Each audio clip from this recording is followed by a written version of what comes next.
these are live visuals now coming in. You can see the carcade of the Prime Minister now arriving, the SPG really guarding those two vehicles. The Prime Minister expected at the Collectorate office. He's of course been to the Ganga Ghat, the Shashwamedh Ghat. He has done his pujan of Ma Ganga. He has taken a vessel, the Ro-Ro vessel, to go to the Namo Ghat. From there he went to the Kal Bhairav. I think he's going to the Kal Bhairav Mandir now, known as the Kotwal of Kashi. A lot of historicity attached with everything that is connected to Kashi. My colleague Aman is joining us from Varanasi, and Aman of course has been covering Kashi for quite some time. You know, there is so much symbolism to this city attached, isn't it, Aman? And people genuinely believe in the smallest of rituals that are age old. And Prime Minister really doing exactly that, going to Kal Bhairav to take permission before going for the nomination. Well, Kashi, Shivani, is the oldest living city, the most Puranik Nagari as people here call it.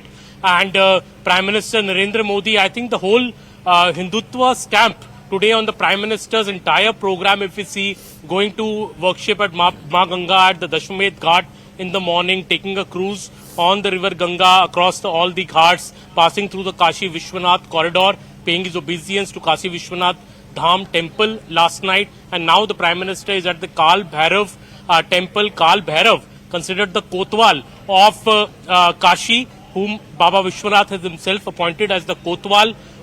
Any auspicious work that is to be done in Varanasi, people always go first to Kal Bhairav temple to seek the blessings of Kal Bhairav Lord. And I remember going there yesterday in the morning when there was a huge crowd there, and the main pujari there was kind enough to allow us inside the sanctum and give us a detailed description of the significance of Kal Bhairav, how the Prime Minister had come in 2019 to Kal Bhairav before filing his nomination and won with an even bigger margin, and the priest said that we will bless the PM to win by an even bigger margin in 2024. Prime Minister's visit to Kal Bhairav also symbolic, as you said, of the various rituals of Varanasi, the small little rituals that everybody does, very religiously here. So, if I go around in Kashi in the morning, you'll see people going to temples early in the morning at 6 a.m., 7 a.m., huge queues right in the morning. Many people would be surprised when they come to Kashi and see these kind of fervor, religious fervor all around the year in this city. And the Prime Minister, being the MP here for the last 10 years, is of course leaving no stone unturned to showcase how he has become a son of the soil of Kashi in the last 10 years, how he's educated himself about every small ritual that is associated with Kashi, and sending a message not just in Kashi, across the entire state of Uttar Pradesh, across the entire country, where these visuals are being beamed live. And after Kal Bhairav temple, Shivani, the Prime Minister will be here where I'm standing presently. This is the Rudraksh International Convention Center, also a major achievement of the Narendra Modi as an MP, and he will be addressing the BJP workers here, giving them the winning mantra in Kashi. And this will be the Prime Minister's final campaign program in Kashi. For now, he is not expected to return to Kashi till the state polls on June 1st, because Prime Minister doesn't really campaign in Kashi, so confident the BJP is about this particular seat, and the people of Kashi fight the selection of Mr. Modi. And Modi, this time Mr. Narendra Modi, looking for a margin of 7 to 8 lakh votes to win from Kashi. Shivani. So, Aman, I just wanted to check with you, what are you learning? Will the Prime Minister's address to the party workers be open to the media? Because it will be very interesting to see what vision he sets, not just for his constituency. I'm sure he would, want to set the agenda, what he plans to do for Kashi next, as opposed to what he's done in the last 10 years. Plus the larger message for party workers nationally as well. Would we get to hear him?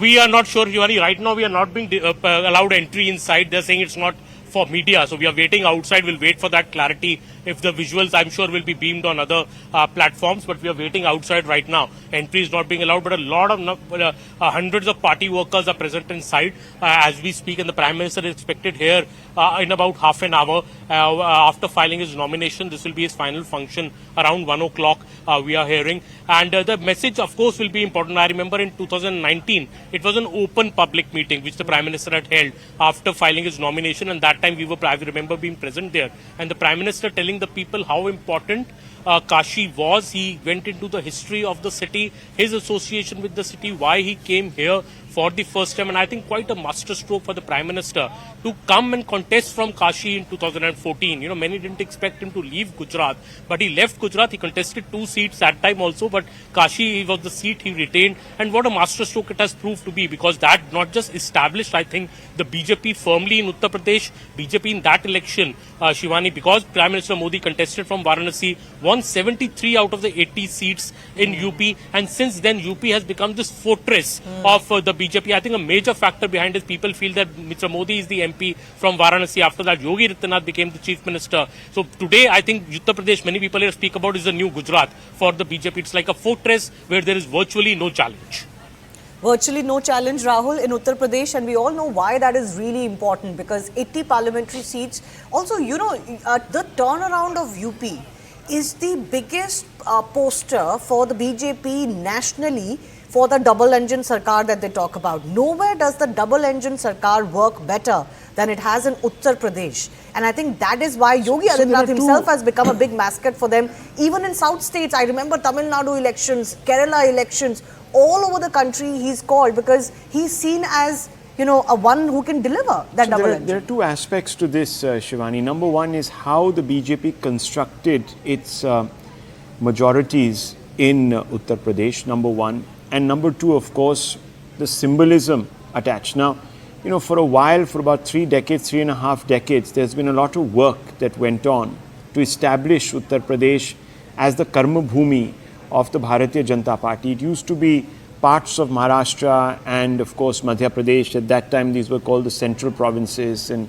then you saw the Ram Janam Bhoomi issue being raised in the mid-80s. And that's really when a direct connect was formed. But even then, large parts of Uttar Pradesh's electorate was agnostic to the BJP because it was still seen as a party of upper castes, etc. That, under Mr. Modi, has been completely now sort of disassembled. That thought, that process. Mr. Modi himself is an OBC.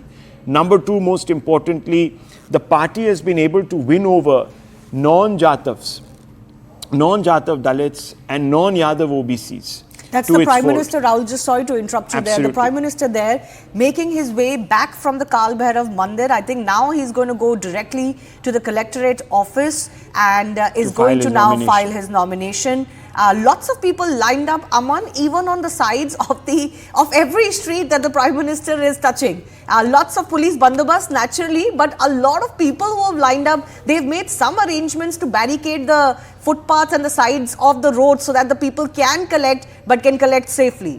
Aman.